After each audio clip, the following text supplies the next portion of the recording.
1. Forgetting of proper names. During the year 1898 I published a short essay on the psychic mechanism of forgetfulness. I shall now repeat its contents and take it as a starting point for further discussion. I have there undertaken a psychologic analysis of a common case of temporary forgetfulness of proper names, and, from a pregnant example of my own observation, I have reached the conclusion that this frequent and practically unimportant occurrence of a failure of a psychic function, of memory, admits of an explanation which goes beyond the customary utilization of this phenomenon. If an average psychologist should be asked to explain how it happens that we often fail to recall a name which we are sure we know, he would probably content himself with the answer that proper names are more apt to be forgotten than any other content of memory. He might give plausible reasons for this forgetting preference for proper names, but he would not assume any deep determinant for the process. I was led to examine exhaustively the phenomenon of temporary forgetfulness through the observation of certain peculiarities, which, although not general, can nevertheless be seen clearly in some cases. In these there is not only forgetfulness, but also false recollection. He who strives for the escaped name brings to consciousness others, substitutive names, which, although immediately recognized as false, nevertheless obtrude themselves with great tenacity.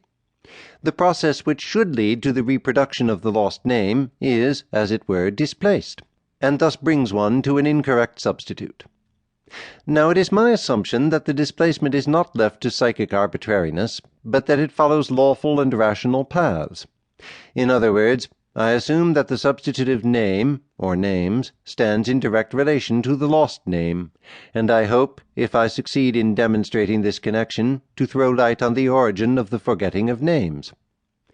In the example which I selected for analysis in 1898, I vainly strove to recall the name of the master who made the imposing frescoes of the Last Judgment in the dome of Orvieto. Instead of the lost name, Signorelli, two other names of artists, Botticelli and Boltraffio, obtruded themselves, names which my judgment immediately and definitely rejected as being incorrect. When the correct name was imparted to me by an outsider, I recognized it at once without any hesitation. The examination of the influence and association paths which caused the displacement from Signorelli to Botticelli and Boltraffio led to the following results. A. The reason for the escape of the name Signorelli is neither to be sought in the strangeness in itself of this name, nor in the psychologic character of the connection in which it was inserted. The forgotten name was just as familiar to me as one of the substitutive names, Botticelli, and somewhat more familiar than the other substitute, Boltraffio, of the possessor of which I could hardly say more than that he belonged to the Milanese school.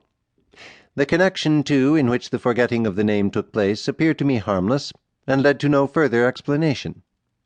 I journeyed by carriage with a stranger from Ragusa, Dalmatia, to a station in Herzegovina. Our conversation drifted to travelling in Italy, and I asked my companion whether he had been in Orvieto, and had seen there the famous frescoes of... and I could not remember the name. B. The forgetting of the name could not be explained until after I had recalled the theme discussed immediately before this conversation. This forgetting then made itself known as a disturbance of the newly emerging theme caused by the theme preceding it. In brief, before I asked my travelling companion if he had been in Orvieto, we had been discussing the customs of the Turks living in Bosnia and Herzegovina. I had related what I heard from a colleague who was practicing medicine among them, namely, that they show full confidence in the physician and complete submission to fate. When one is compelled to inform them that there is no help for the patient, they answer, "Sir, Herr, what can I say? I know that if he could be saved, you would save him." In these sentences alone we can find the words and names, Bosnia, Herzegovina, and Herr, Sir, which may be inserted in an association series between Signorelli, Botticelli, and Boltraffio.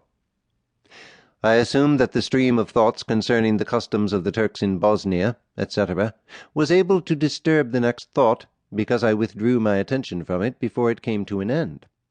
For I recalled that I wished to relate a second anecdote which was next to the first in my memory.